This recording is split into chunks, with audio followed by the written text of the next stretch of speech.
नमस्कार। कहानी विद जगत किशोर बरसाल में आप सभी का स्वागत है। आज मैं आपको एक ऐसी चीज सुनाने वाला हूं जिसका ज्ञान आपको होना ही चाहिए। बिल्कुल, हम बात करने वाले हैं पौड़ी कमिश्नरी, जिसे गढ़वाल कमिश्नरी के नाम से जाना जाता रहा है और आज भी माना जाता है, जाना जाता है। पौड़ी कमिश्नरी ने वो दौर देखा है जब उत्तर प्रदेश के समय यह शासनिक हो या प्रशासनिक हो, हर तरह का एक केंद्र बिंदु रहा है।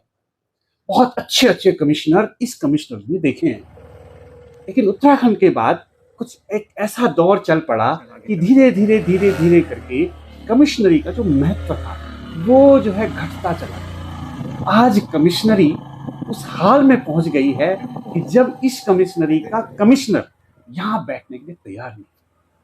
बिल्कुल, आज हम इस पर बहुत अच्छी चर्चा करने वाले हैं, क्योंकि मेरे साथ हैं पौड़ी के वरिष्ठ पत्रकार चिंतक मनोहर बिष्ट जी। मनोहर बिष्ट जी ने लगभग अपने पत्रकारिता काल का लगभग 15 से 20 वर्ष इस पौड़ी में गुजार दिए हैं। उन्हें पौड़ी कमिश्नरी पर उन्होंने बहुत काम किया है। उन्हीं के माध्यम से हमें पौड़ी कमिश्नरी का A to Z आज यहाँ पर उसका ज्ञान प्राप्त होने वाला है। मनोहर बिष्ट जी, आपका बहुत बहुत बहुत स्वागत है। नमस्कार सभी। आपके कहानी विद जगत जो आपका YouTube चैनल है उसमें उसके सभी दर्शकों को मेरा नमस्कार और धन्यवाद आपका कि आपने इस अहम चर्चा में मुझे शामिल किया। अहम चर्चा में शामिल इसलिए भी किया क्योंकि आजकल हम देख रहे हैं, कुछ समय से एक घटना घटी थी कि पौड़ी कमिश्नर आते हैं और हेलीकॉप्टर में आते हैं, जबकि पौड़ी उनका मूल ऑफिस पौड़ी है, यहीं से उनकी सैलरी निकलती है। वो हेलीकॉप्टर में आते हैं, गुलदस्ते लेते हैं, एक बैठक करते हैं, उसके बाद चले जाते हैं। एक महीने के बाद फिर यही घटनाक्रम दोबारा होता है, लेकिन हाँ, इस समय हेलीकॉप्टर नहीं होता है, इस समय कार होती है। वो आते हैं, गुलदस्ते लेते हैं, बैठक करते हैं और चले जाते हैं। इसलिए आज एक महत्वपूर्ण विषय लगा कि हमें इस कमिश्नरी पर चर्चा करनी बहुत जरूरी है।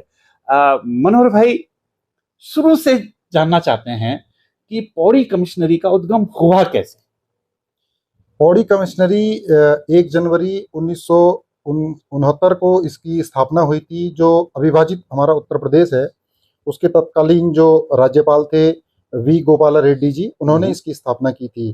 तो जो शुरुआत हुई थी तो इसको 4 जिले इसमें शामिल थे। पौड़ी जो गढ़वाल जनपद के नाम से जाना जाता है, इसका मुख्यालय पौड़ी है। तो गढ़वाल, उत्तरकाशी, चमोली और टिहरी जनपद इसमें शामिल हुए थे।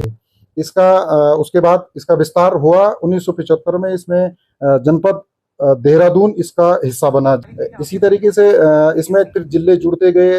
1997 में चमोली, चमोली, टिहरी और पौड़ी गढ़वाल के कुछ हिस्सों को मिलाकर 97 में एक रुद्रप्रयाग जिला बना। तो उसके बाद 97 में इसका हिस्सा रुद्रप्रयाग जिला बना, तो अब ये 6 हो गए। फिर हमारा राज्य आंदोलन के बाद जो सफल आंदोलन हुआ, उसके बाद राज्य गठन हुआ 2000 में, इसमें हरिद्वार जिला भी शामिल हुआ। तो वर्तमान में इसमें 7 जिले हैं और इसका बृहद क्षेत्रफल है। और कमिश्नरी एक अहम केंद्र बिंदु है। उत्तर प्रदेश का जब दौर था तो ये विषम भौगोलिक परिस्थितियों के चलते यहाँ पे जिस तरीके से पर्वतीय विकास मंत्रालय बना था, उसी रूप में प्रशासनिक तौर तरीकों को गढ़वाल में संचालित करने के लिए गढ़वाल कमिश्नरी की स्थापना हुई थी। तो उस दौर में जो कमिश्नर थे वो अपने मुख्यालय में बैठते थे, यहीं से वो सारे जिलों का भ्रमण करते थे।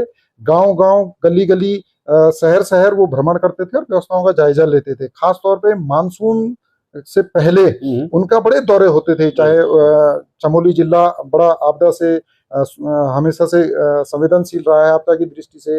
उत्तरकाशी हमारा जिला है, वो आपदा की दृष्टि से संवेदनशील रहा है। तो जो तत्कालीन कमिश्नर थे वो व्यवस्थाओं का जायजा लेते थे, अधिकारियों को दिशा निर्देश देते थे और जो जन समस्याएं होती थी उनका तात्कालिक निराकरण भी वो वहां पे करते थे। इस तरीके से ये कहानी आगे बढ़ती चली गई और वर्तमान में आप इसकी स्थिति देख रहे हैं। मनोहर भाई, आपने बताया कि कमिश्नरी का उद्गम कब से हुआ, कुछ जानकारी दे सकते हैं कि हमारे पहले कमिश्नर कौन थे, उसके बाद किस तरह के कमिश्नर इस पौड़ी कमिश्नर मतलब गढ़वाल कमिश्नरी में बैठे? जो हमारी गढ़वाल कमिश्नरी है इसका मुख्यालय हमारे यहाँ पौड़ी में है। हाँ, तो एक बात मैं और कहना चाह रहा था, इस समय वर्तमान में पौड़ी का जो टॉप है वहां कमिश्नरी है, क्या शुरुआत से ही वहीं पर स्थापित हुआ था या कोई और जगह थी कहीं पे? तो जब इसकी 1 जनवरी 1969 को इसकी स्थापना हुई थी, तो जो अभी हमारा पुराना जिलाधिकारी कार्यालय है वहां पे इसकी स्थापना हुई थी। अच्छा। और उत्तर प्रदेश के जो तत्कालीन राज्यपाल थे बी गोपाला रेड्डी जी, और ये भी बड़ी कौतूहल का विषय है कि उनके जीते जी ही उनकी मूर्ति वहां पे स्थापित हो गई थी। तो उसके बाद जब स्थापना के लिए इसकी जगह चिन्हित हुई, तो जो अभी ऊपर जहाँ पे मुख्यालय कार्यालय है वहां पे एक कार्यालय बना, कमिश्नरी आवास बना, तो जो सारा संचालन था वो वहीं से होता था। आपने दूसरा सवाल किया था मैं थोड़ा सा इसमें कह रहा था कि आप, मुझे लगता है बहुत सारे लोगों ने वो जो पहले जो पुराना जो जिलाधिकारी कार्यालय था, अब तो भवन बन गया है, नया भवन बन गया है, वहां पर बीचों बीच एक चबूतरा हुआ करता था, वहां पर एक बिना हाथ वाली एक मूर्ति थी, पत्थर की मूर्ति थी, वो बी गोपाला रेड्डी जी की थी। और हम सोचते थे कि यहाँ पर क्यों है, जिलाधिकारी कार्यालय में इनका क्या रोल है। आज आपने बताया कि उनका क्या महत्व था और क्या थे बी गोपाला रेड्डी। बिल्कुल बिल्कुल, वो एक हमारे सामाजिक चिंतक थे, राजनीतिक व्यक्तित्व थे। उनका जो साहित्य के क्षेत्र में बड़ा हस्तक्षेप था, वो एक विभूति राजनीति और भारतीय राजनीति के क्षेत्र में और समाज सेवा के क्षेत्र में रहे हैं। उनकी मूर्ति वहां पे स्थापित थी। उसके बाद उस मूर्ति को आज तक भी कमिश्नर मुख्यालय कार्यालय में स्थापित नहीं किया गया है। ये बड़ा दुख का विषय है। और बीच में उसमें एक जो उसकी आंख थी उसमें भी दिक्कत हुई थी, तो किसी ने उसमें छेड़खानी कर दी थी, तो हालांकि वो बाद में ठीक हो गई। कमिश्नरों के बारे में पूछ रहे थे कि कैसे कैसे कमिश्नर यहाँ पे आए थे, कुछ अगर नाम याद हो तो प्लीज। तो जो पहले कमिश्नर थे वो CS सिंघा थे। CS सिंघा। तो उन्होंने बड़ा योगदान इस कमिश्नरी की स्थापना में दिया। चाहे इसका जो ढांचागत विकास है, उस ढांचागत विकास को आगे बढ़ाने में बड़ा महत्वपूर्ण योगदान दिया। जन समस्याओं के समाधान हो या न्यायिक जो कार्य जिलों से कमिश्नरी में आते हैं, उन न्यायिक मामलों का निस्तारण हो, वो उन्होंने किया। तो अभी तक जो स्थापना से लेकर अभी तक हमारे यहाँ 35 कमिश्नर रह चुके हैं। 35 कमिश्नर हो गए, कमिश्नर रह चुके हैं। और राज्य गठन के बाद की बात करें तो उसमें पहले कमिश्नर जो हमारे रहे हैं वो सुभाष कुमार जी रहे हैं। मैं एक चीज कहना चाह रहा था कि राज्य गठन से पहले की बात करते हैं, उस समय कैसे कमिश्नर होते थे, वो किस तरह इन पहाड़ों में काम करते थे, कुछ बता सकते हैं? जो राज्य गठन से पहले की बात करें तो राज्य गठन के बाद राज्य गठन से पहले यहाँ जो कमिश्नरी में कमिश्नर रहे हैं वो बहुत ही सरल स्वभाव के लोग रहे हैं। कई लोगों को उनमें याद किया जाता है, जिसमें SS पांकी हैं। उसके अलावा भी कई अधिकारी हैं जिनको याद करते हैं जो राज्य गठन से पहले के हैं। उन लोगों का ये था कि वो प्रत्येक जिले में भ्रमण करते थे, जो जन समस्याएं थी उनको उसी जिले में जाकर समाधान की कोशिश करते थे। चाहे वो विद्यालयों में शिक्षकों की समस्याएं हो, उन पे तात्कालिक जो तदर्थ नियुक्तियां होती थी वो तक करते थे, ताकि व्यवस्था जो विद्यालय की व्यवस्था है वहां पे संचालित हो सके। कोई जन समस्या है या कोई आपदा वाली स्थिति है तो उनका भौतिक निरीक्षण, स्थलीय निरीक्षण करते थे। उन पे स्थान पे जाके लोगों की समस्याएं सुन के उनका समाधान करते थे, जो वर्तमान में नहीं दिखता है। आपने उत्तराखंड बनने से पहले की बात की, उत्तराखंड बनने के बाद के कमिश्नरों के बारे में क्या कहें? उत्तराखंड राज्य बना, ये हमारे आंदोलन की एक बहुत बड़ी जीत थी। लंबे समय से देश की आज़ादी के 1 दशक बाद से ही इसकी मांग उठनी शुरू हो गई थी। जो राज्य आंदोलन है उसका जो मुख्य केंद्र बिंदु माना जाता है, या बोलते हैं कि जो आंदोलन की चिंगारी फूटी है वो पौड़ी से फूटी है। बिल्कुल। और राज्य गठन के बाद जिस विकास की अवधारणा पौड़ी में की जा रही थी कि पौड़ी में सबसे तेजी से विकास होगा, उसके बाद कमिश्नरों की स्थिति पे हम बात करें तो जो हमारे मुख्य सचिव रह चुके हैं, पद से रिटायर हुए हैं, सुभाष कुमार जी, वो राज्य गठन के बाद पहले कमिश्नर रहे हैं। तो उनकी दौर की बात को याद करें तो वो भी इसी तरीके से काम करते थे जो पुरानी परिपाटी थी। पूरे 7 जिलों का भ्रमण करते थे, त्रैमासिक बैठकें करते थे। उसकी जो बैठकों की जो समीक्षाएं होती थी उसमें जो कमियां होती थी उनको सुधार के निर्देश अधिकारियों को देते थे। और वो भी जो चाहे हमारे 4 धाम की तैयारियां हो, मानसून की तैयारियां हो, उनको स्थलीय निरीक्षण करके उसमें समाधान निकालते थे। मनोहर भाई, उत्तराखंड बनने से पहले और उत्तराखंड बनने के बाद पहले के जो कमिश्नर होते थे उनके पास शायद कुछ शक्तियां ज्यादा थी, इसलिए मुझे लगता है, मैं कह रहा हूं, लेकिन उत्तराखंड बनने के बाद क्या शक्तियां कम हुई क्या? बिल्कुल, कहीं कमिश्नर की शक्तियां कम नहीं हुई है। उनमें जो नैतिक जिम्मेदारी की क्षमताएं हैं वो घट गई हैं। वो जो नैतिक जिम्मेदारी उनकी है कि मैं कमिश्नर हूं और मुझे अपनी कमिश्नरी को चलाने के लिए अपने मुख्यालय में बैठना जरूरी है, वो आज इस चीज को नहीं समझते हैं। वो इसको इस रूप में ले रहे हैं कि जैसे अभी मानसून का सत्र चल रहा है तो मानसून टूरिज्म करने आ रहे हैं। तो जो मानसून टूरिज्म की स्थिति से आएंगे तो वो आएंगे, एक रात रहेंगे, सुबह फिर नाश्ता करके अपना वापस चले जाएंगे। ये जो कमिश्नरी का जो दौर है वो धीरे धीरे धीरे करके मतलब एक तरह से घटता जा रहा है। जो कमिश्नर जिसको देखकर लगता था कि हाँ, जब कमिश्नर चलते थे तो वहाँ की व्यवस्था एकदम ठीक हो जाती थी, दुरुस्त हो जाती थी कि हाँ आज कमिश्नर का दौरा है। अब लगभग कमिश्नर के दौरे खत्म हो गए। जो वर्तमान दौर है वो कमिश्नर के दौरे का, अब तो कमिश्नर का दौरा खुद अपने कार्यालय में हो रहा है एक दिन के लिए। यहाँ तक हम पहुंच गए हैं। इसके पीछे क्या देखते हैं, क्या है ये सब, क्या हो रहा है? राज्य गठन की जो अवधारणा थी उसका यही मूल मंत्र था कि जो हमारी जन समस्याएं हैं उनको अधिकारी समाधान दें, और उसमें कमिश्नर की भूमिका सबसे अहम होती थी कि जो तहसील से समाधान नहीं होता था वो जिले में आती थी, जिलों से भी जन समस्याओं का समाधान नहीं होता था वो कमिश्नरी में आती थी। तो कमिश्नरी एक बहुत बड़ा न्याय का क्षेत्र था, चाहे वो न्यायिक व्यवस्थाओं को लेकर न्याय देना हो या जो जन समस्या है उनके समाधान की बात हो, तो एक बड़ा केंद्र हुआ करता था। तो उस दृष्टि से जो कमिश्नर थे उसी मनोभाव से काम करते थे। लेकिन राज्य गठन के बाद सुभाष कुमार जी को छोड़ दें तो उसके बाद धीरे धीरे धीरे अधिकारी जिस तरीके से मंडलीय कार्यालय यहाँ से शिफ्ट हुए, अभी इस बात पे भी बात करेंगे कि मंडलीय कार्यालय शिफ्ट होते चले गए, तो कमिश्नर का जो एक कैंप कार्यालय हुआ करता था अविभाजित उत्तर प्रदेश में देहरादून में, वो इसलिए हुआ करता था कि लखनऊ बहुत दूर था। तो लखनऊ से जब वापस आते थे तो एक दिन विश्राम करते थे देहरादून में, शिविर कार्यालय में विश्राम करते थे, फिर उसके बाद वो मुख्यालय पौड़ी आते थे।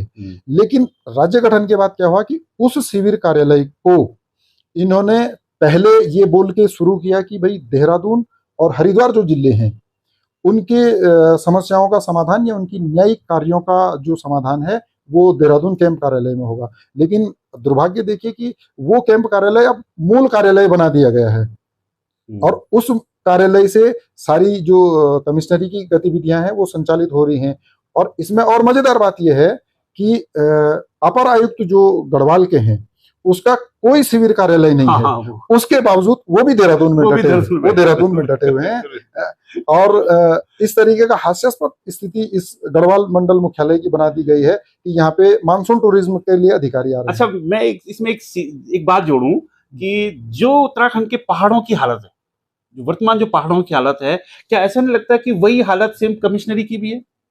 मिलती जुलती जो हालात हैं वो एक तरह से वही हो गए हैं कि जिनका कोई रोल नहीं रह गया कहीं भी नहीं, जैसे पहाड़ों का कोई रोल नहीं है उत्तराखंड में। बिल्कुल, इस तरीके की जो अवधारणा है वो हमारी राजनीतिक इच्छा शक्ति की कमी से बनी हुई है।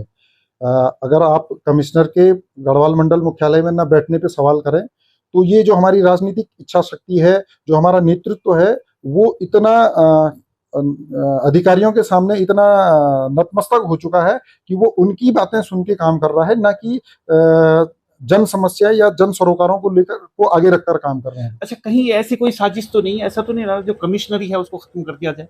क्योंकि धीरे धीरे मुझे ऐसा लगता है कि जैसे कमिश्नरी कोई अस्तित्व ही नहीं है। पहले पौड़ी में भी हम देखते थे लगातार कोर्ट चलती थी, बहुत सारे लोगों को न्याय मिलता था। अब लगभग यहीं पर हम अपने सामने जो हेडक्वार्टर है स्वागत पर, वहाँ पे कोई कोर्ट बहुत ज्यादा हमने देखी नहीं। तो लगता नहीं है आपको कि जैसे जैसे समय बीत रहा है वैसे वैसे कमिश्नरी का औहदा कम होता जा रहा है? कहीं ये लड़ाई बहुत सारी, क्योंकि उत्तराखंड बनने से पहले यहाँ पे अधिकारी कम थे, आईएएस बहुत कम थे, आज आईएएसओं की गिनती नहीं है।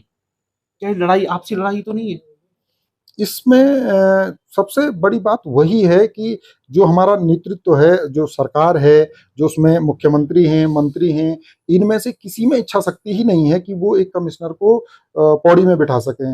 आप अभी देखेंगे त्रिवेंद्र सिंह रावत जी का जब कार्यकाल था उस दौर में यहाँ पे इसके स्वर्ण जयंती समारोह होना था, तो इसको लेकर जब प्रयास किए गए तो उसमें तब जाके 29-30 जून 2019 को यहाँ पे पहली कैबिनेट हुई, जबकि राज्य गठन के इतने साल हो गए थे, कभी यहाँ पे कोई कैबिनेट की बैठक नहीं हुई थी। तो जब स्वर्ण जयंती समारोह हुआ, इसी बहाने ही सही प्रयास किया गया उत्तराखंड पलायन निवारण आयोग और जो तत्कालीन कमिश्नर थे वीवीआरसी पुरुषोत्तम, उनको जब सुझाव दिया गया कि भाई इसकी स्वर्ण जयंती है तो क्या इसमें कुछ होना नहीं चाहिए, तो उन लोगों ने प्रयास किया, तो उस समय हुआ। लेकिन जैसे आप बात कर रहे हैं अस्तित्व खत्म करने की, तो कमिश्नरी का अस्तित्व खत्म नहीं हो सकता है।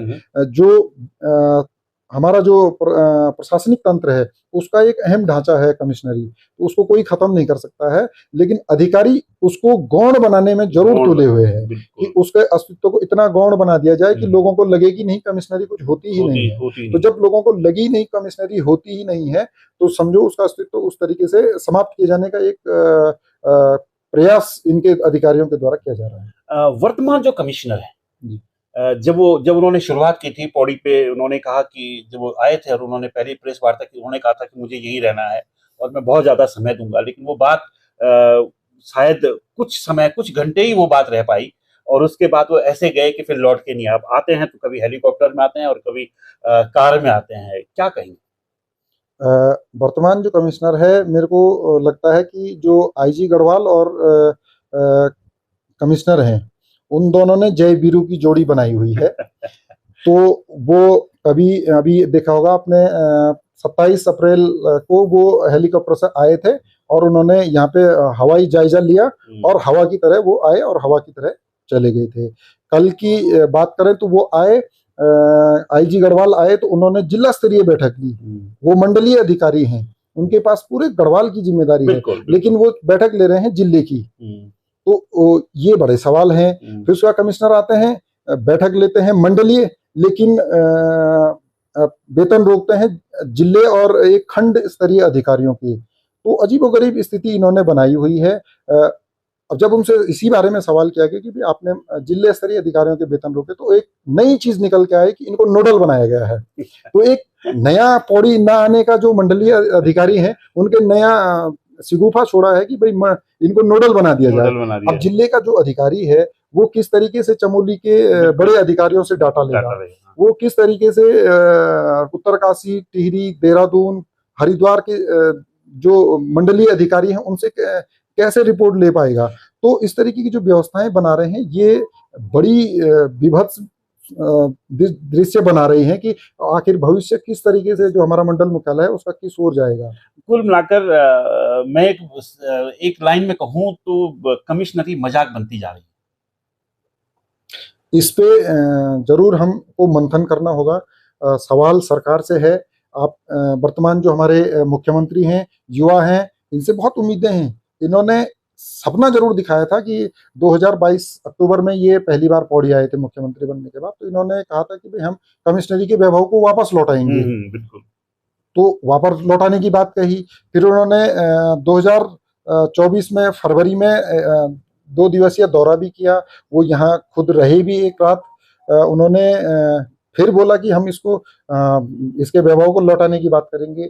फिर इन्होंने सीएम साहब ने देहरादून में मंडलीय बैठक भी ली, उसमें भी ये बातें हुई। उसके बाद एक नई बहस छिड़ी कि भाई जो मंडलीय अधिकारी हैं वो रोस्टर जारी करेंगे और रोस्टर के अनुसार ही वो पौड़ी में रहेंगे।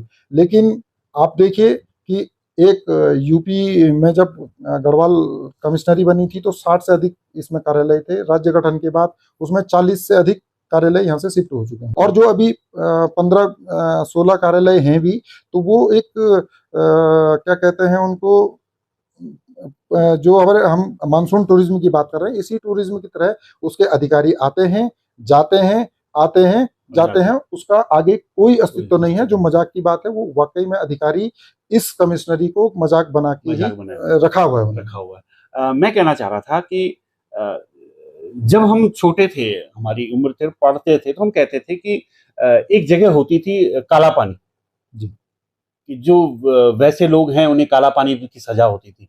तो आपको नहीं लगता कि उत्तराखंड में भी पौड़ी जो शहर है ये काला पानी जैसा हो गया है? कोई भी यहाँ आना नहीं चाहता, उसे यहाँ आने में जैसे डर लगता है, और यहाँ आके ऐसा लगता वो भागना चाहता है यहाँ से। अगर उसे कुछ घंटे बिताने हो तो सोचता है कि मैं 4 घंटे बिताने, तो सोचता है मैं 3 घंटे में यहाँ से चला जाए। तो क्या पौड़ी को काला पानी कहा जाए?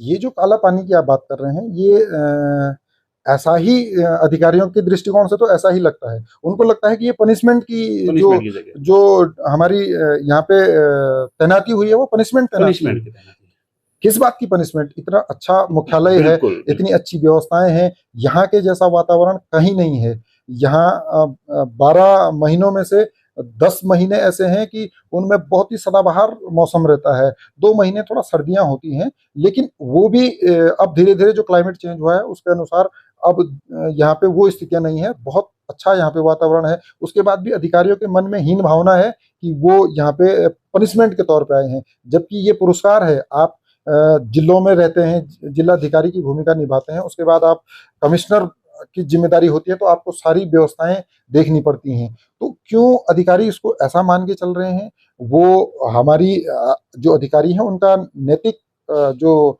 पतन है, उस तरीके की नैतिक पतन उनमें हुआ है, वो इसको पनिशमेंट मान के चल रहे हैं। राजनीतिक जो क्षमताएं हैं, हमारी जो नेतृत्व है, उसमें दृढ़ इच्छा शक्ति नहीं है नहीं। कि वो अधिकारियों को यहाँ बिठा नहीं पा रहे। मनोहर भाई, आखिरी सवाल पूछ रहा हूं और उसके बाद हम अपनी वार्ता को समाप्त करेंगे। पौड़ी की बात आती है कि पौड़ी का गौरव लौटाना है। क्या हम ये नहीं कहेंगे कि अगर पौड़ी का गौरव लौटाना है तो पहला कदम सरकार को, कमिश्नर को पूर्णकालिक और उसका सारे कार्यालय इधर उधर बंद करके, उसको अन्य सारे काम बंद करके उसे केवल पौड़ी कमिश्नरी में यही बिठाना चाहिए? क्या ये नहीं करना चाहिए? पौड़ी का गौरव कैसे लौटेगा? जो हमारी अभी चर्चा चल रही है उसमें मूल मंत्र ही यही है कि जो गढ़वाल कमिश्नर है उसको जो तैनाती दी जाए, पूर्णकालिक तैनाती गढ़वाल के रूप कमिश्नर के रूप में दी जाए। जो उसकी तैनाती का दायरा है उसको समय अधिक दिया जाए, कम से कम 3 साल उसकी नियुक्ति जरूर इसमें की जाए, ताकि वो धरातलीय स्थितियों को समझे। धरातलीय स्थितियों को समझेगा, जो जिले हैं हमारे साथ वो बहुत बृहद क्षेत्र में फैले हुए हैं, उन पे जो निरीक्षण भ्रमण है उनका वो कर पाएंगे। और जो मूल सवाल है कि उनको यहाँ पे बिठाना सरकार की पहली प्राथमिकता होनी चाहिए, जो अभी तक दिखी नहीं है। मनोहर भाई, कोई ऐसा कमिश्नर आया कभी उत्तराखंड के, मतलब हमारे इस पौड़ी में या गढ़वाल कमिश्नरी में, जिसने कहा होगा कि यार ये कमिश्नरी या उत्तराखंड बनने के बाद ये कमिश्नरी बहुत अच्छे ढंग से चल सकती है, या मुझे इसको बहुत अच्छे ढंग से चलाना? कुछ ऐसा आया कोई कभी? क्या ऐसा? अभी पुराने जो अधिकारी हैं, चाहे राज्य गठन से पहले के हों या राज्य गठन के बाद के हों, उनमें कई अधिकारी हैं जिन्होंने बहुत अच्छा काम इसमें किया है। अभी हमने सुभाष कुमार जी का जिक्र किया था, CS नपचाल जी का जिक्र किया था, कुणाल शर्मा जी का जिक्र किया था। तो इस तरीके से कई अधिकारी हैं, लेकिन जिस संकल्पना को कमिश्नरी कहते हैं, उस संकल्पना को जो हमारे पत्रकारिता का दौर था उसमें जो हमने सामने से देखा हुआ है, उसकी बात करें तो BVRC पुरुषोत्तम यहाँ फरवरी 2019 में नियुक्त हुए थे। तो उन्होंने एक अलग जगाई कि भाई कमिश्नरी पौड़ी से चल सकती है, और उन्होंने चला के दिखाई। उन्होंने मंडलीय समीक्षा बैठकें यहाँ से की, उन्होंने जिले के दौरे यहाँ से किए, उन्होंने जो जन समस्याएं थी वो यहाँ से की, यहाँ से उनके समाधान किए। और जो न्यायिक प्रक्रियाएं हैं जो गढ़वाल मंडल की, उनकी जो न्यायिक सुनवाइयां हैं, न्याय अदालती कार्रवाइयां हैं, वो यहीं से संचालित की। तो उन्होंने हमको जरूर उत्साहित किया था कि भाई यहाँ से ये कमिश्नरी चल सकती है। लेकिन दुर्भाग्य देखे कि उनके कार्यकाल को बहुत छोटा कर दिया गया सरकार द्वारा। उनको तत्काल प्रतिनियुक्ति पे मानव संसाधन मंत्रालय भेज दिया गया। उन्हीं के दौर की बात करें तो उन्होंने शिक्षा के क्षेत्र में क्लस्टर तैयार करवाए थे अधिकारियों, मंडलीय अधिकारियों से। उन्होंने कृषि के क्षेत्र में क्लस्टर तैयार करवाए थे, उन्होंने उद्यान के क्षेत्र में क्लस्टर तैयार करवाए थे। वो क्लस्टर आज कहीं नहीं है। जो क्लस्टर जिन पे जमीन पे काम होना था, उनका लगातार निरीक्षण होना था, उस पे अपडेट आनी थी, और वो उसके बाद से सब कहीं धरा का धरा रह गया है। और उसके बाद जब वो प्रतिनियुक्ति से लौटे थे, उसके बाद भी उनकी इच्छा थी कि वो गढ़वाल कमिश्नर बने, लेकिन उसके बाद उनको ये जिम्मेदारी नहीं दी गई। ये थे मेरे साथ मनोहर बिष्ट जी। बहुत बेहतरीन जानकारियां उन्होंने अपने इस गढ़वाल कमिश्नरी के बारे में दी। गढ़वाल कमिश्नरी जिस पर पूरे गढ़वाल के विकास का जिम्मा था, जिसकी कल्पना की गई थी, परिकल्पना की गई थी कि जब उत्तराखंड बनेगा ये कमिश्नरी और भी मजबूत होकर उभरेगी। लेकिन हालात बद से बदतर होते चले गए।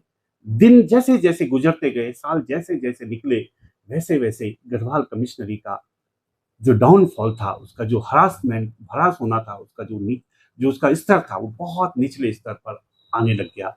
आज गढ़वाल कमिश्नरी अपने शायद सबसे निचले स्तर पर है। उम्मीद करते हैं, आशा करते हैं और विश्वास करते हैं अपनी उत्तराखंड की सरकार पर कि ये जो कमिश्नरी है जिस पर गढ़वाल का जिम्मे था, उसे मजबूती दे। इस शहर को जो काला पानी जो जैसा बन गया है, इस पर ये जो तमगा धीरे धीरे जो उत्तराखंड आंदोलन की पहली भूमि रही है, उसका ये तमगा जो अधिकारियों ने लगा दिया है, इसको हटाने का प्रयास करें। हम उम्मीद करते हैं कि गढ़वाल कमिश्नरी अपना वो गौरव हासिल करेगी जो गौरव उसका उत्तराखंड बनने से पहले था। क्योंकि ये गढ़वाल कमिश्नरी ने अगर वो गौरव हासिल किया तो यकीन मानिए पौड़ी शहर अपने आप अपना गौरव प्राप्त कर लेगा। हमारी गढ़वाल कमिश्नरी पर ये कहानी कैसे लगी, कृपया लाइक, कमेंट और शेयर के माध्यम से जरूर बताइएगा और साथ ही साथ मेरे इस चैनल को सब्सक्राइब करना न भूलिएगा। आप सबको बहुत बहुत नमस्कार, प्रणाम। नमस्कार।